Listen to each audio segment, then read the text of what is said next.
아멘. 하나님의 말씀 보겠습니다. 누가복음 2장입니다. 1절부터 20절까지.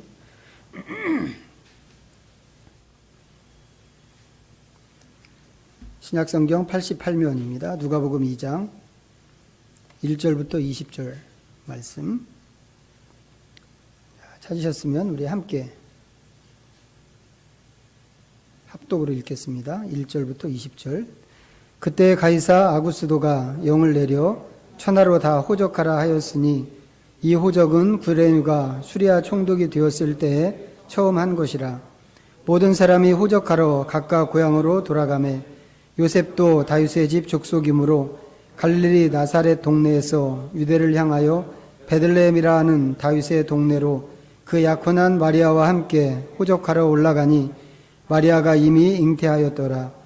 거기 있을 그때 해산할 날이 차서 첫 아들을 낳아 강보로 싸서 구유에 뉘었으니 이는 여관에 있을 곳이 없음이로라. 그 지역의 목자들이 밤에 밖에서 자기 양떼를 지키더니 주의 사자가 곁에 서고 주의 영광이 그들을 두루 비추매 크게 무서워하는지라. 천사가 이르되 무서워하지 말라. 보라, 내가 온 백성에게 미칠 큰 기쁨의 좋은 소식을 너희에게 전하노라. 오늘 다윗의 동네에 너희를 위하여 구주가 나셨으니 곧 그리스도 주시니라. 너희가 가서 강보에 쌓여 구유에 누워 있는 아기를 보리니 이것이 너희에게 표적이니라 하더니 호련히 수많은 천군이 그 천사와 함께 하나님을 찬송하여 이르되 지극히 높은 곳에서는 하나님께 영광이요 땅에서는 하나님이 기뻐하신 사람들 중에 평화로다 하니라.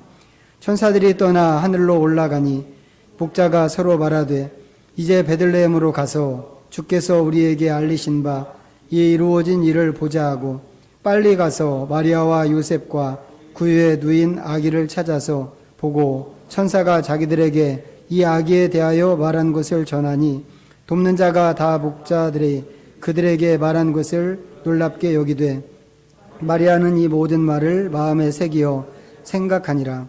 목자들은 자기들에게 이르던 바와 같이 듣고 본 그 모든 것으로 인하여 하나님께 영광을 돌리고 찬송하며 돌아가니라. 아멘. 서로 인사하셨나요? 메리 크리스마스. 자, 인사해 보시죠. 메리 크리스마스. 네. 자, 좌우로 예수님 오셨습니다. 옛날 같으면 뭐 자정까지 놀고 좀 축하하고 서로 격려하고 그러면서 새벽송도 돌고 또 예수님 오셨습니다라고 좀 실감 있게 완전히 실감 나는 건 아니지만 좀 그런 분위기로 지냈는데 이제 그런 분위기는 싹 없어졌습니다.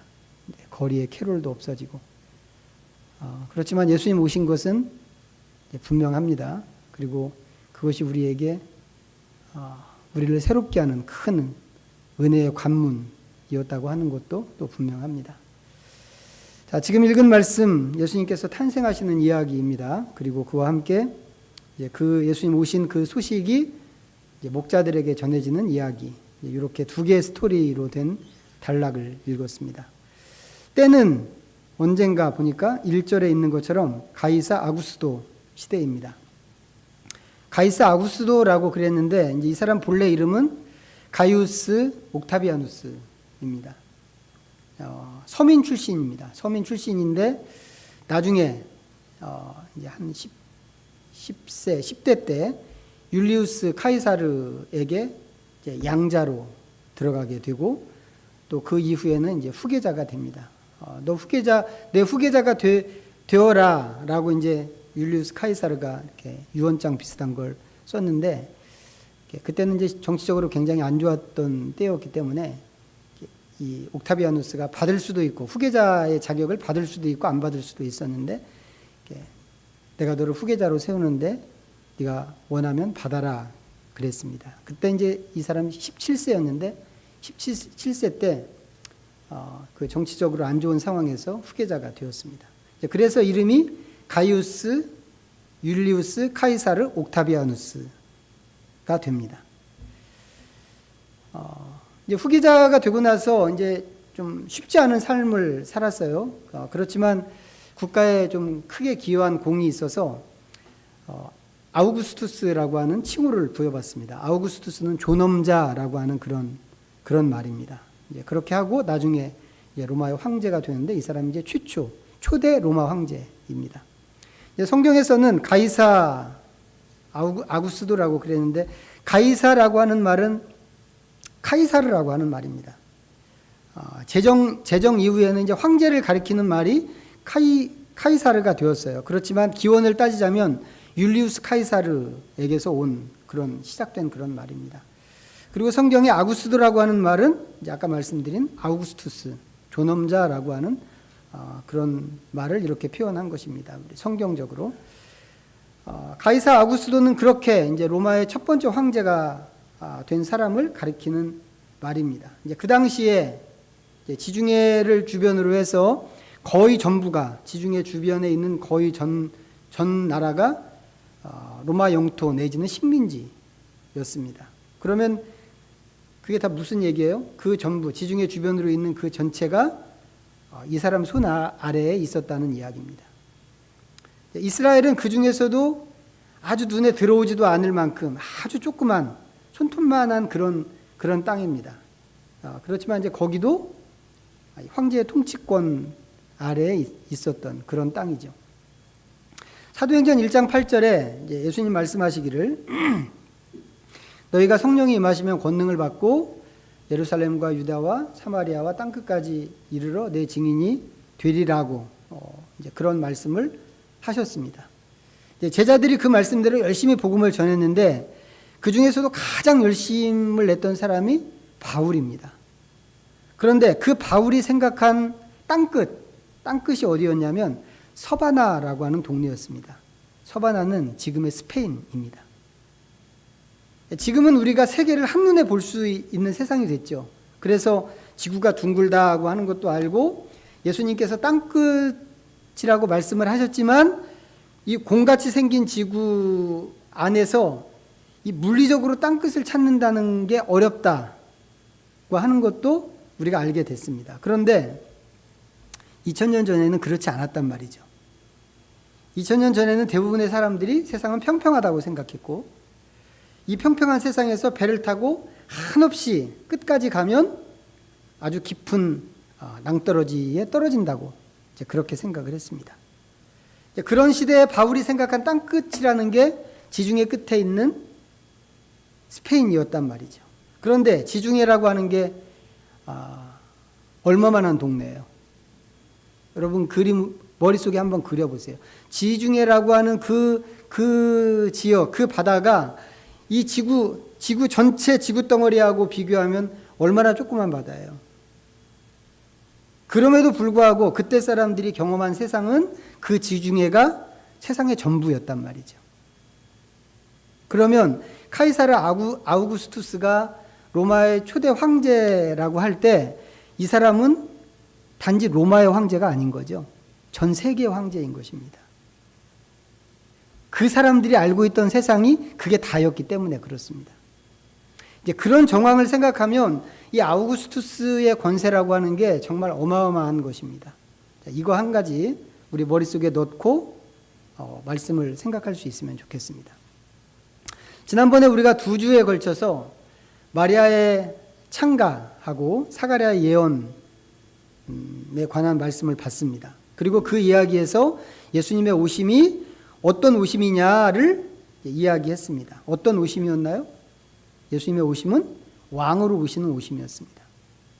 자, 이 왕은 생각이 교만한 자를 흩으시고, 우리가 지난번에 봤던 말씀에 의하면 생각이 교만한 자를 흩으시고 권세 있는 자를 위에서 내리치시는 그런 왕입니다. 하지만 또 반대로 비천한 자를 높이고 굶주리는 자를 배불리 하시고 또 자기 백성을 원수의 손에서 구원하시는 그런 왕이기도 합니다. 오늘 본문이 보여주는 것은 그렇게 예고된 왕이 이제 태어났다고 하는 것입니다. 그런데 그때가 언젠가 하면 가이사 아구스도가 세상을 지배하던 그때였습니다. 누가가 이 글을 썼어요. 의사 누가가 이 장면을 기록하는데 이 얘기를 굳이 왜 썼을까 궁금합니다. 간단하게 생각하면 예수님이 정확하게 언제 태어나셨는가를 알리기 위해서 이 얘기를 썼을 수도 있습니다. 하지만 그 시점을 알리는 게 목적이었다고 한다면 그 다음에 나오는 구레뇨가 수리아 총독이 되었을 때 이 말만으로도 충분하지 않을까 싶은 생각도 듭니다.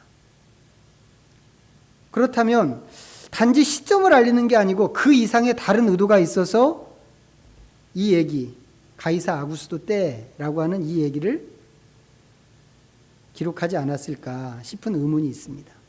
예를 들면 어떤 의문이 있을까요? 어떤 의도가 있을까요? 세상을 지배하고 있는 아우구스투스, 로마 전역에서 존귀한 자라고 칭송받는 아우구스투스, 그 사람과 하나님께서 보내신다고 하는 새로운 왕, 이렇게 두 왕을 나란히 놓고 보게 하는 것, 그런 의도도 있지 않을까 싶은 거란 말이죠. 어쩌면 이게 대립이나 대결의 관점으로 이렇게 한 것일 수도 있습니다. 아니면 이 세상을 지배하고 있는 이 왕과 전혀 다른 성격의 왕이 오셨어 라고 하는 것을 보여주기 위해서 지금 이 얘기를 여기다 이렇게 나란히 쓴 것인지도 모릅니다. 우리가 지난번에 요한계시록 11장에서 본 것처럼 세상 나라는 전부 그리스도의 나라가 되어야 하기 때문에 이렇게 나란히 또 이 두 왕을 대비해 놓는 것인지도 또 모르겠습니다.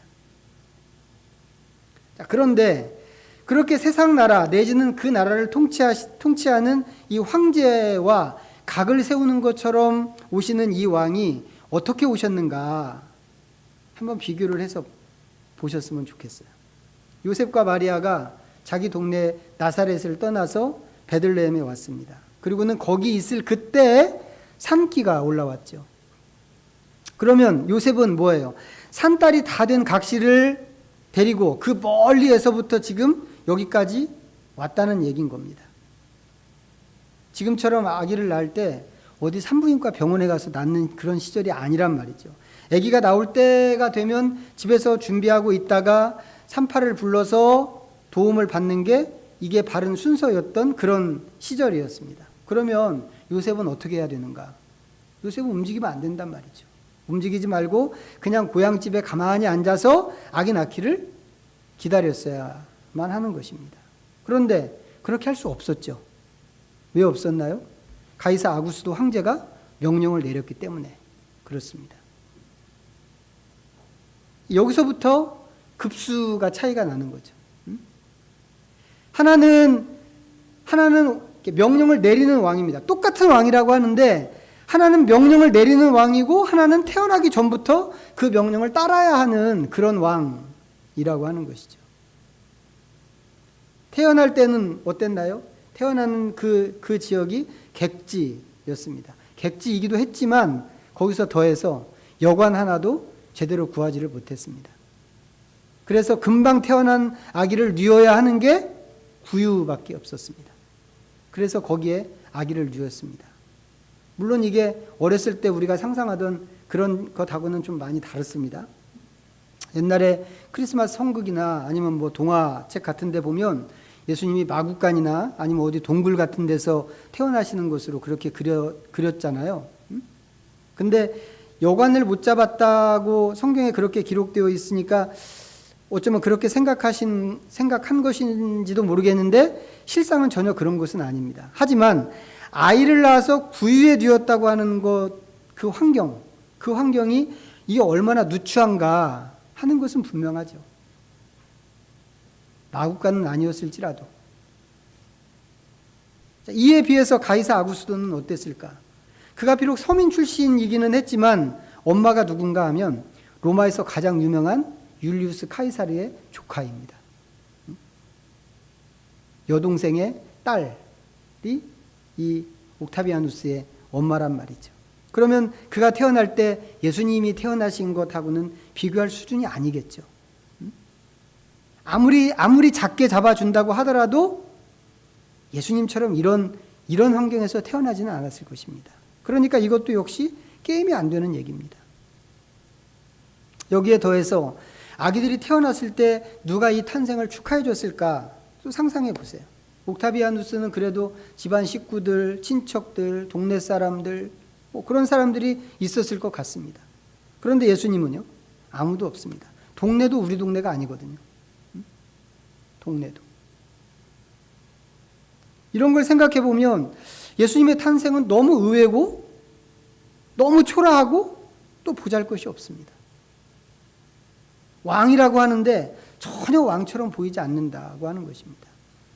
동방박사들 한번 생각해 보세요. 동방박사들이 자기네 나라에 있을 때 이 사람들 별을 관측하는 천문학자들인데 특별한 별을 발견하고는 저거는 왕의 별이라고 생각했습니다.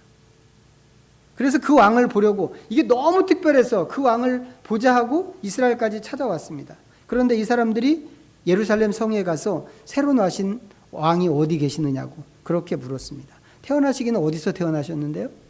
베들레헴에서 태어나셨는데 왜 예루살렘 성에 가서 새로 나신 왕을 찾았을까? 왕이라고 한다면 이 사람들이 생각하기에도 왕이라고 한다면 왕궁에서 태어나는 게 상식이기 때문에 그렇단 말이죠.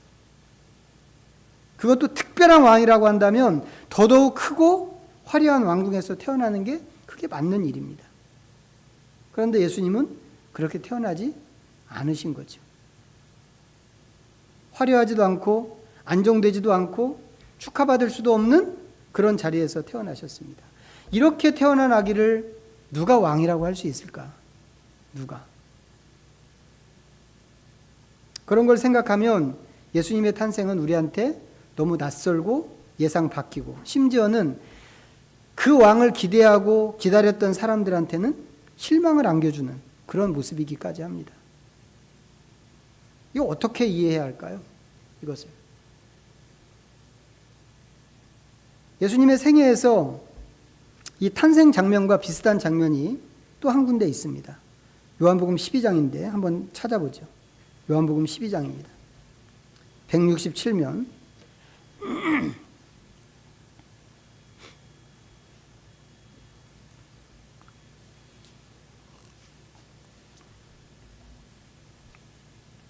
요한복음 12장 12절부터 16절까지입니다. 자, 같이 읽어보겠습니다. 12장 12절부터 16절 시작.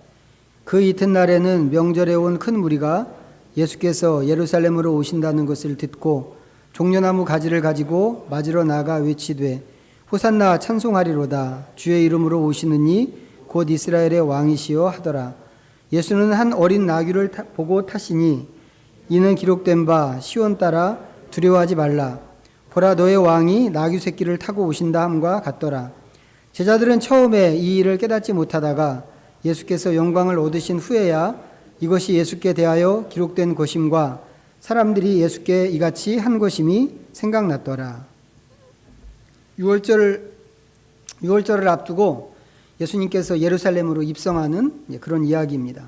이때 예수님은 왕의 신분으로 예루살렘으로 들어가시는 중이십니다.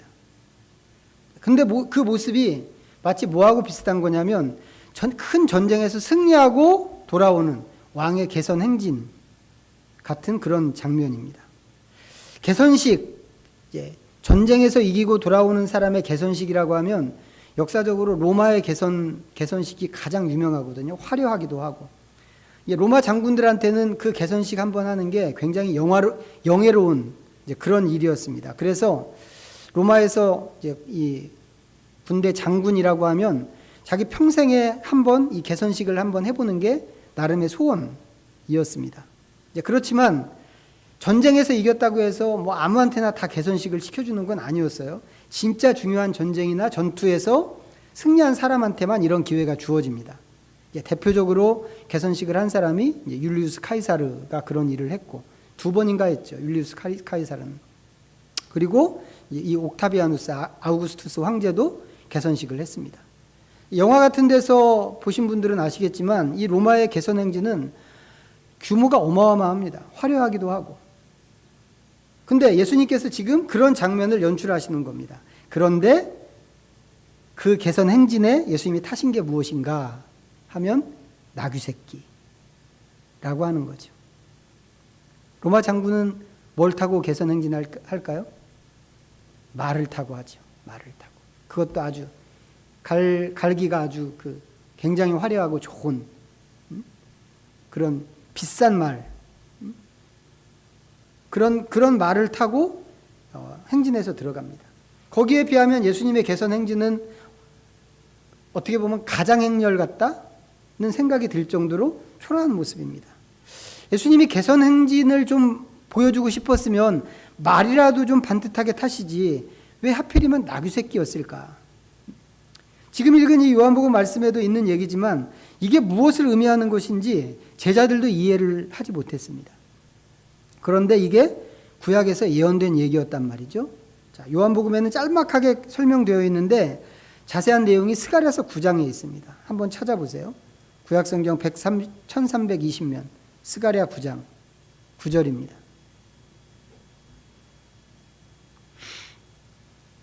스가랴서 9장 9절 말씀.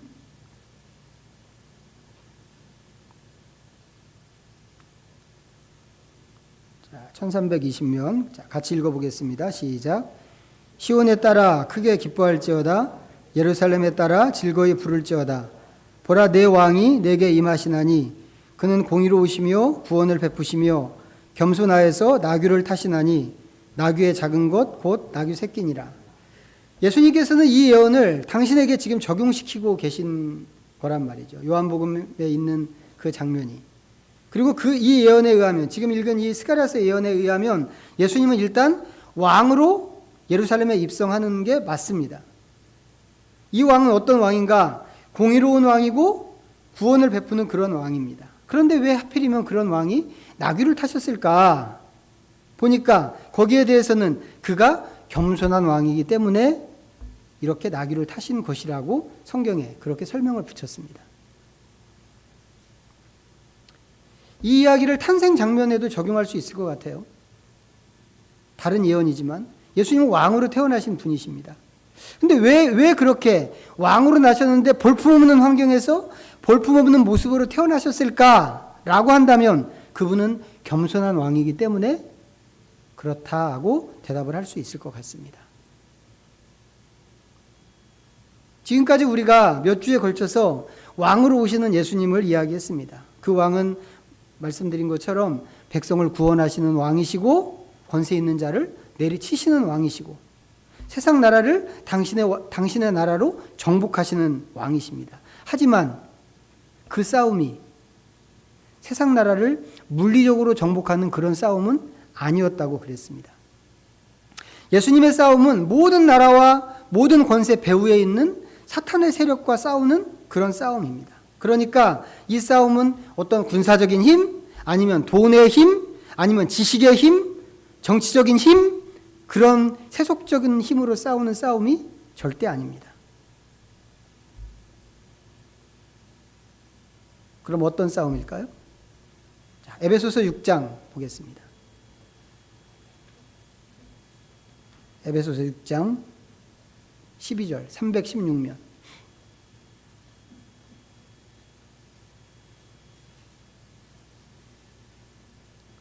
(6장 12절입니다) 자, 읽어보겠습니다. 같이 시작. 우리의 씨름은 혈과 육을 상대하는 것이 아니요 통치자들과 권세들과 이 어둠의 세상 주관자들과 하늘에 있는 악의 영들을 상대함이라.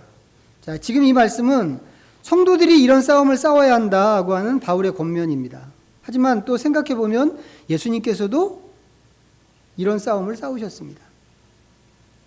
혈과 육에 속한 싸움이 아니라 어둠으로 세상을 지배하려고 하는 이 영적인 세력과 싸우는 그런 싸움을 예수님께서 싸우셨습니다. 그런데 그렇게 예수님께서 싸우고 정복하려고 하는 그 나라가 이 세상에만 있는 게 아니라고 그랬죠.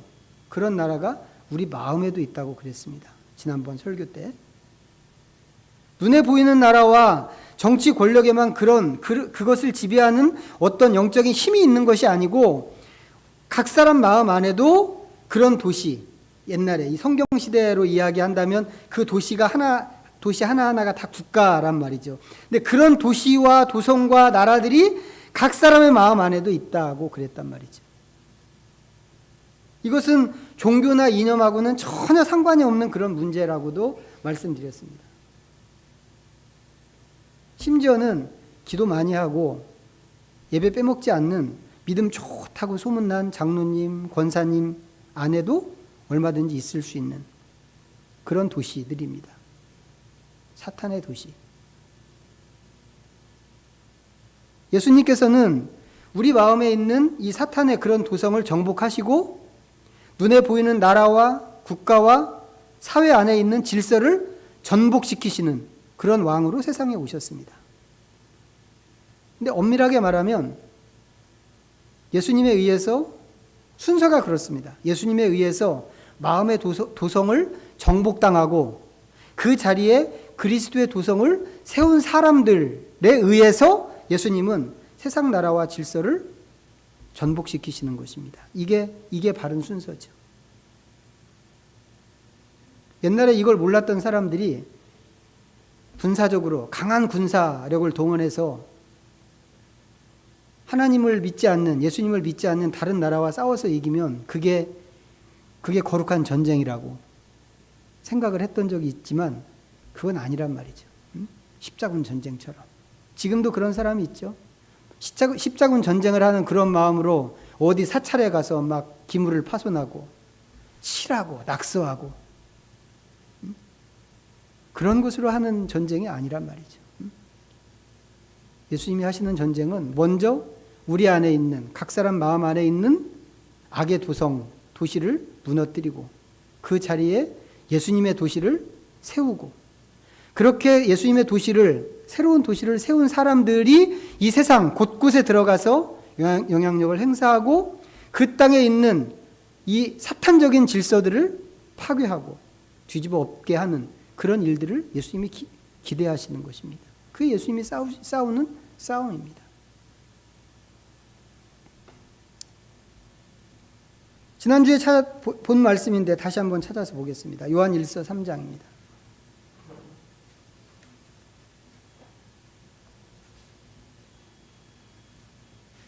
요한 1서 3장 9절 말씀. 자, 9절 한 절만 읽겠습니다. 시작. 하나님께로부터 난 자마다 죄를 짓지 아니하나니 이는 하나님의 씨가 그의 속에 거함이요 그도 범죄하지 못하는 것은 하나님께로부터 났음이라. 하나님께로부터 난 자마다 죄를 짓지 아니하나니, 이 죄를 짓지 않는다고 하는 것은 더 이상 사탄의 지배를 받지 않는다는 그런 뜻입니다. 이게 어떻게 가능하지? 그런 생각이 듭니다만 우리는 예수님으로 인해서 하나님의 자녀가 되었고 또 하나님의 자녀인 만큼 더 이상은 사탄의 지배를 받지 않는 신분을 얻었습니다. 그렇기 때문에 이런 얘기가 가능하다고 하는 거죠. 근데 우리 고민은 뭐예요? 우리의 실제적인 고민은 이게 안 나타난다고 하는 거죠. 나에게서 안 나타난다고 하는 겁니다. 수십 년 예수님 믿는다고 믿었는데 우리는 여전히 유혹에 약하고 죄 앞에 무너지는 게 우리의 현실입니다. 그런데 중요한 것은 뭐냐면 지난주에도 말씀을 드렸는데 지금 우리의 모습이 완성이 아니라고 하는 겁니다. 여기 말씀에도 이 요한 1서에 있는 이 말씀에도 있는데 우리가 예수를 믿을 때 생긴 확실한 사건 하나는 뭐냐면 하나님의 씨가 우리 속에 들어왔다고 하는 것입니다. 씨가 들어온 것입니다. 씨가. 완성품이 들어온 게 아니고 씨가 들어온 겁니다. 우리가 할 일은 뭐겠어요? 그럼 이 씨를 키우는 거란 말이죠. 키우는 거. 이 씨가 잘 커서 비바람을 이기고 열매를 맺는 수준으로 나갈 때까지 이 씨를 키워야 합니다. 어떻게 키울까요, 이것을? 지난주에는 이제 설교 끄트머리에서 간단하게만 말씀을 드렸는데 꾸준한 경건의 연습이 답이라고 그랬습니다. 우리가 생각하는 경건의 연습이 있죠. 기본적으로 생각하는 경건의 연습. 뭔가요? 말씀 읽고 기도하는 것입니다. 지난주에 말씀드린 것은 그런 경건의 연습을 꾸준하게 해야 한다고 하는 것이었습니다. 강조점은 꾸준함입니다. 꾸준함.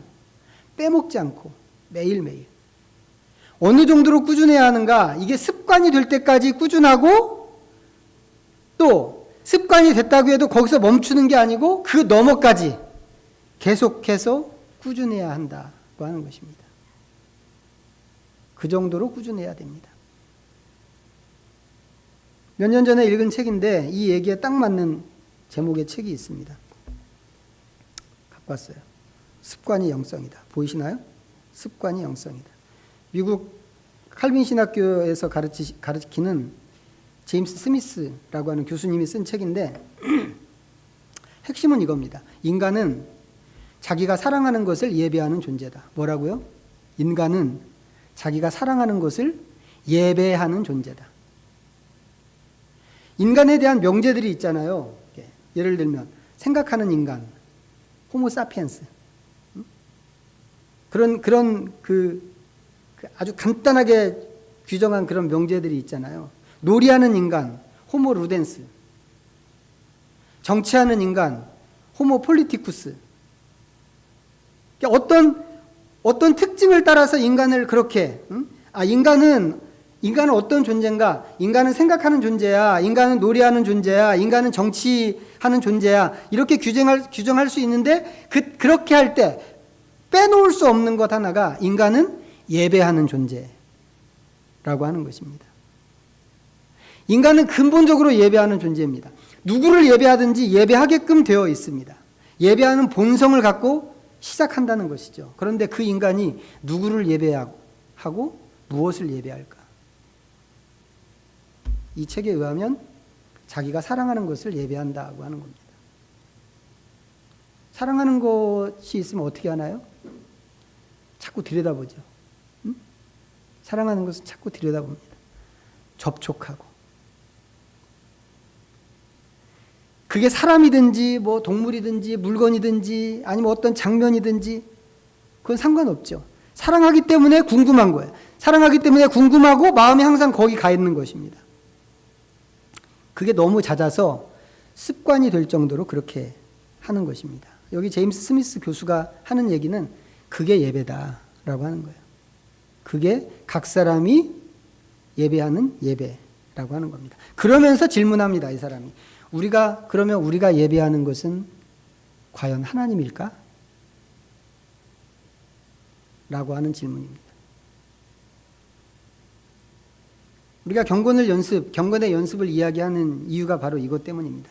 이 연습을 통해서 하나님께 나가는데 그냥 정해진 시간에 한 번씩 나가는 게 아니라 늘 하나님 앞에 가 있기 위해서 이것을 연습하는 것입니다. 그 자체가 하나님을 향한 예배로 딱 굳어지게 하기 위해서 연습하고 또 연습하고 또 연습하고 해야 한다는 것이죠. 그렇게 하면 어떤 일이 생기게요?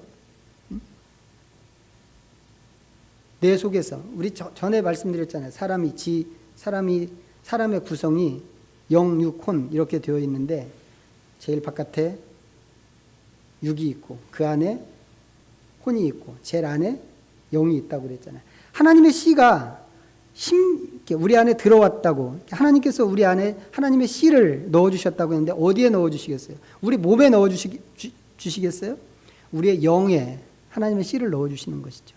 그러면 그 씨가 자라서 그 하나님의 영향력, 하나님의 능력, 하나님의 임재, 영광과 거룩 이것으로 점점 외부에 있는 것까지 확장돼서 우리 자체가 바뀌어 갈 수 있다고 하는 것입니다.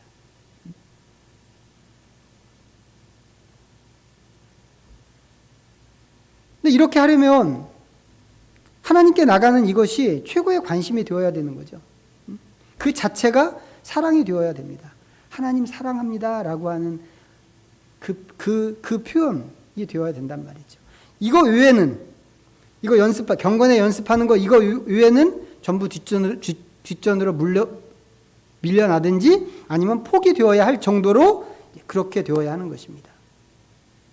사랑하는 사람이나 물건에 대해서 늘 궁금해하고 접촉하고 하는 것처럼 하나님이 그런 대상이 돼서 더 자주 하나님께 나가고 그것이 습관이 돼서 진정한 의미의 예배가 될 만큼 연습하고 또 연습해야 된다고 하는 것입니다.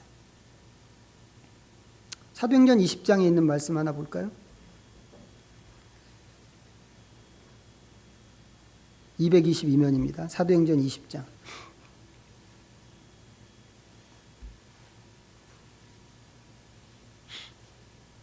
17절부터 32절까지입니다. 좀 길지만 같이 한번 읽어보겠습니다. 사도행전 20장 17절부터 32절까지 시작. 바울이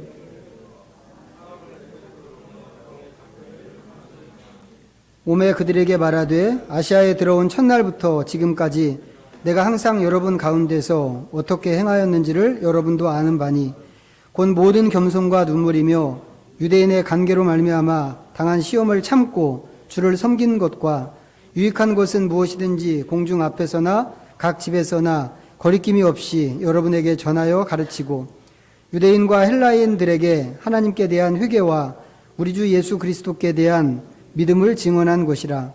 보라, 이제 나는 성령에 매여 예루살렘으로 가는데 거기서 무슨 일을 당할는지 알지 못하노라. 오직 성령이 각 성에서 내게 증언하여 결박과 환난이 나를 기다린다 하시나 내가 달려갈 길과 주 예수께 받은 사명 곧 하나님의 은혜의 복음을 증언하는 일을 마치려 하면은 나의 생명조차 조금도 귀한 것으로 여기지 아니하노라. 보라, 내가 여러분 중에 왕래하며 하나님의 나라를 전파하였으나 이제는 여러분이 다 내 얼굴을 다시 보지 못할 줄 아노라. 그러므로 오늘 여러분에게 증언하거니와 모든 사람의 피에 대하여 내가 깨끗하니 이는 내가 꺼리지 않고 하나님의 뜻을 다 여러분에게 전하였음이라. 여러분은 자기를 위하여 또는 온 양떼를 위하여 삼가라. 성령이 그들 가운데 여러분을 감독자로 삼고 하나님이 자기 피로 사신 교회를 보살피게 하셨느니라. 내가 떠난 후에 사나운 이리가 여러분에게 들어와서 그 양떼를 아끼지 아니하며 또한 여러분 중에서도 제자들을 끌어 자기를 따르게 하려고 어그러진 말을 하는 사람들이 일어날 줄을 내가 아노라. 그러므로 여러분이 일깨어 내가 3년이나 밤낮 쉬지 않고 눈물로 각 사람을 훈계한 것을 기억하라. 지금 내가 여러분을 주와 및 그 은혜의 말씀에 부탁하노니 그 말씀이 여러분을 능히 든든히 세우사 거룩하게 하심을 입은 모든 자 가운데 기업이 있게 하시리라. 아멘. 핵심은 좀 길게 읽었습니다만 핵심은 마지막에 있는 32절이 핵심입니다. 근데 이 이야기의 정황이 어떤가를 좀 아시라고 이렇게 길게 읽었는데 바울이 이제 지금 예루살렘을 향해서 가고 있는 중입니다. 이렇게 가면 바울은 죄수가 됩니다. 죄수가 돼서 다시는 자기 제자들을 만날 기회가 없습니다. 그래서 가는 도중에 에베소 교회 장로들을 불러다가 고별 설교를 그 사람들한테 하는 겁니다. 그러면서 교회 안에 장차 있을 일을 이야기하는데 내용이 듣기가 참 민망합니다. 29절 30절인데 다시 보세요. 내가 떠난 후에 사나운 이리가 여러분에게 들어와서 그 양떼를 아끼지 아니하며 또한 여러분 중에도 제자들을 끌어 자기를 따르게 하려고 어그러진 말을 하는 사람들이 일어날 줄을 내가 아노라. 바울이 세운 교회란 말이죠. 바울이 세운 교회인데 바울이 떠난 뒤에 사탄의 노략질이 교회를 어지럽히게 될 거라고 하는 겁니다. 뿐만 아니라 교회 장로들 중에 지금 바울 앞에 나와 앉아 있는 이 교회 장로들 중에서도 바울의 가르침을 버리고 자기를 내세우면서 어그러진 말을 하는 사람이 생길 거라고 그랬습니다. 이렇게 되면 어떻게 되는 거예요? 지금까지 바울이 했던 수고가 다 물거품이 될 수도 있습니다. 거의 그런 수준으로 이 교회가 전락하는 것입니다. 그런데 그런 상황에서 바울이 내놓은 대안이 무엇인가 보니까 32절이란 말이죠. 32절 다시 보십시오. 같이 읽을까요? 시작. 지금 내가 여러분을 주와 및 그 은혜의 말씀에 부탁하노니 그 말씀이 여러분을 능히 든든히 세우사 거룩하게 하심을 입은 모든 자 가운데 기업이 있게 하시리라. 사람을 부탁하는데 앞으로 교회 안에 크게 어려움이 생길 것 같아서 그 안에 있는 사람들을 부탁하는데 좀 더 똑똑하고 믿음이 좋고 신실하고 충성스러운 사람들에게 부탁하는 게 아니고 하나님의 말씀에 부탁한다고 한다는 겁니다. 이해가 되세요? 왜 이렇게 하는 걸까요? 왜? 바울이 계속 하는 얘기가 있죠. 주와 및 그 은혜의 말씀에 부탁하노니 그렇게 하면 어떻게 된다고요? 그 말씀이 여러분을 능히 든든히 세우사 거룩하게 하심을 입은 모든 자 가운데 기업이 있게 하시리라.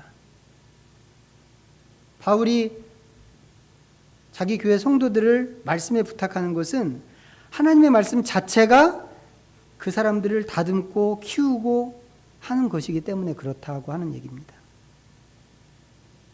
사람이 키우는 게 아니고 프로그램이 키우는 게 아니고 행사가 키우는 게 아니고 하나님의 말씀이 사람을 키우는 겁니다. 그래서 앞에도 말씀드린 것처럼 하나님이 우리 안에 하나님의 씨앗을 심으셨다고 그랬는데 말씀이 그 씨를 자라게 하는 것입니다. 그러면 우리의 내면과 속사람이 변하는 거란 말이죠. 언제 변할까요? 나도 모르는 사이에 변하는 겁니다.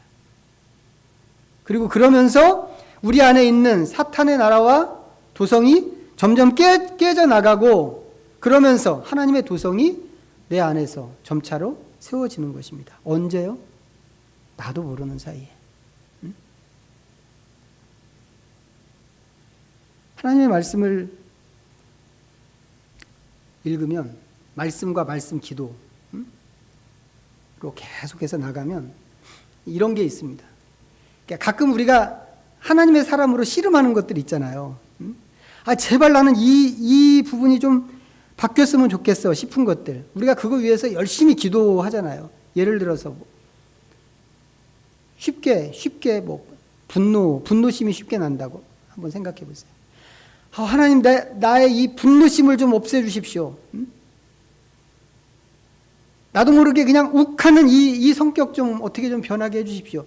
우리가 늘 그걸 가지고 씨름하고 막 기도하고 그렇게 합니다. 그런데 안 바뀌죠.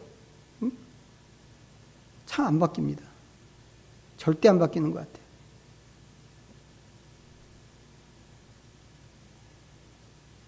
제가 한번 말씀을 드렸나요? 저는 저희 아버지하고 감정이 좀 안 좋았던 게 있었어요. 어느 날 하나님께서 보여주셨어요. 저는 제가 그런 감정을 갖고 있는 거 몰랐어요. 몰랐는데 하나님께서 어느 날 큐티하고 있는데 그 말씀을 통해서 알려주셨어요. 너 왜 다른 사람한테는 친절한데 아버지한테는 그렇게 친절하게 못해? 말씀에 그런 게 있다니까요. 그래서 제가 깜짝 놀랐어요. 그때 발견을 했죠. 내가 아버지를 미워하고 있구나 하는 것을 발견했어요. 발견했는데 그렇게 그 미운 마음을 계속 갖고 있으면 안 되잖아요. 사랑해야지. 아버지를 사랑해야지. 아버지가 과거에 저질렀던 그런 모든 잘못된 것들이 있지만 그거 다 덮어두고 아버지를 사랑해야지. 근데 사랑이 안 되는 거예요. 제가 그 싸움을 거의 한 30년을 한 것 같아요. 내가 조건 없이 아버지를 향해서 화해의 손을 내밀겠어. 이 마음이 생길 때까지 하나님께서 너 왜 아버지한테 친절하지 않아? 라고 말씀하실 때부터 내 스스로 내가 아버지한테 조건 없이 화해의 손을 내밀겠어 라고 할 때까지 거의 30년이 걸렸습니다. 안 바뀌어요. 안 바뀌어. 내가 씨름한다고 기도 열심히 한다고 바뀌지 않습니다. 근데 말씀을 열심히 읽고 말씀을 또 읽고 그 말씀 붙잡고 기도하다 보면 어느 날 어떤 타이밍에 이거 내가 욱해야 되는 타이밍인데 욱이 안 나오는 그런 때가 있단 말이지. 이게 어떻게 된 일이지? 그런 변화들이 조금씩 생기는 거란 말이죠. 말씀이 나를 키우는 겁니다. 말씀이. 어디 수련회 가서 막 손들고 찬양하고 이런 걸로 이 씨가 키워지는 게 아니더라고요. 꾸준함이 있어야 내 안에 있는 그 도성이 무너지고 새로운 도시가 세워진다고 하는 것입니다. 언제요? 나도 모르는 사이에. 이게 우리한테 중요하단 말이죠. 중요한 이유는 예수님께서 이걸 위해서 오셨기 때문입니다. 군사적으로 최신식 무기를 무장하고 아주 비싸고 아주 질 좋은 그런 전략 무기들을 다량 구입해서 원수의 나라를 공격하고 그 나라를 무너뜨리고 이런 것을 위해서 오신 것이 아니고 베드로에게 말씀하셨잖아요. 내가 지금 당장이라도 12군단 더 되는 하늘의 군대를 불러서 내가 이거를 할 수 없을 줄로 아느냐? 할 수 있습니다. 하지만 하지 않으셨단 말이죠. 예수님께서 오실 때 로마 황제처럼 오시지 않고 아주 초라하고 볼품없는 모습으로 오신 이유가 이것이기 때문에 그렇습니다. 우리 안에 있는 이 나라, 사탄에게 속한 그 도성, 그것을 무너뜨리기 위해서. 그리고 당신의 통치로 그 세상 나라를 그리스도의 나라가 되게 하실 것을 생각하면서 오셨단 말이죠. 분명히 그 일은 이루어지겠죠. 예수님의 계획이고 오신 목적이니까 이루어질 겁니다. 하지만 총칼로 그렇게 하는 것이 아니라 우리의 내면에 있는 나라를 정복하시고 그 정복당한 사람들을 통해서 세상에 있는 나라와 권력과 질서를 뒤집으시는 것이기 때문에 말씀드린 그 일, 꾸준한 경건의 연습이 중요하다고 하는 것입니다. 이게 안 되면 교회 다녀, 예배는 드려, 이런 거 전부 의미 없는 얘기가 됩니다. 우리는 여기 앉아서도 얼마든지 하나님이 아닌 다른 것을 예배하고 다른 것을 섬길 수 있기 때문에 그렇습니다. 진짜는 내가 얼마나 사탄의 지배를 벗어나서 하나님의 통치에 굴복하고 하나님의 방식을 따라 사는가, 이거란 말이죠. 그게 진짜로 중요한 문제입니다. 우리는 이 싸움을 평생 동안 해야 된단 말이죠. 평생 해야 되지만 내 힘으로 되는 싸움이 절대 아니다라고 하는 겁니다. 그래서 바울의 말처럼 또다시 우리 스스로를, 우리 자신을 말씀 앞에 끌어다 앉히고 말씀에 부탁을 하는 것입니다.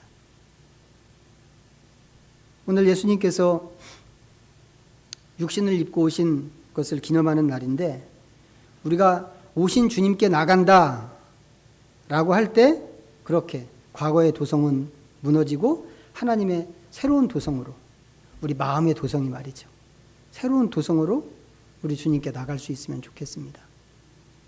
그리고 정말 날마다 말씀으로 나가는 이 영적인 습관을 통해서 마침내는 그 일이 우리 안에서 완성되기를 바랍니다. 아까 말씀드린 것처럼 우리 처음 불렀던 찬양 다시 한번 부르고 싶은데 102장이죠.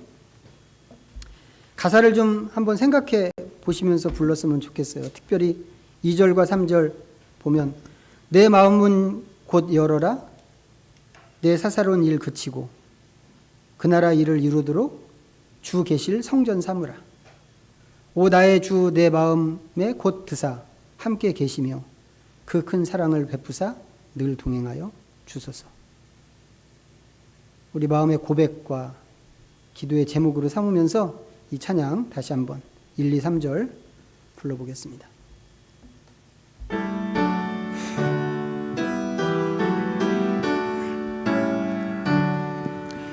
영원한 문 나 열려라, 새 임금 들어가신다. 만왕의 왕이 오시니 만민의 구주시로다. 내 마음은 곧 열어라, 내 사사로운 일 그치고 그 나라 일 이루도록 주 계실 성전 삼으라. 오 나의 주 내 마음에 곧 드사 함께 계시며 그 큰 사랑을 일푸사 늘 동행하여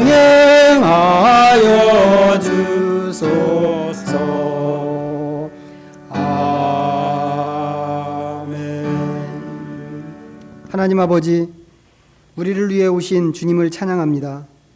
주님의 통치에 우리가 먼저 굴복하고 세상을 전복하여 주님 나라 만드시는 그 일에 우리가 드려지기를 원합니다. 우리의 마음에서 사탄의 지배력을 지우시고 하나님의 나라를 세우실 때 우리가 하나님의 집이 되는 것을 믿습니다. 꾸준하고 근면한 경건의 연습을 통하여 우리의 영적 근력이 단단해지고 하나님을 향한 우리의 사랑이 더욱 깊어져서 주님 향한 예배와 경배가 온전해지게 하여 주시옵소서. 우리는 날마다 하나님께 나가고 하나님 앞에 머물기를 소원합니다. 우리를 다듬으시고 키우셔서 과연 주님의 계획대로 아들의 형상을 완성되게 하시옵소서. 예수님의 이름으로 기도하옵나이다. 아멘. 찬송가 634장 찬양하시면서 봉헌하겠습니다.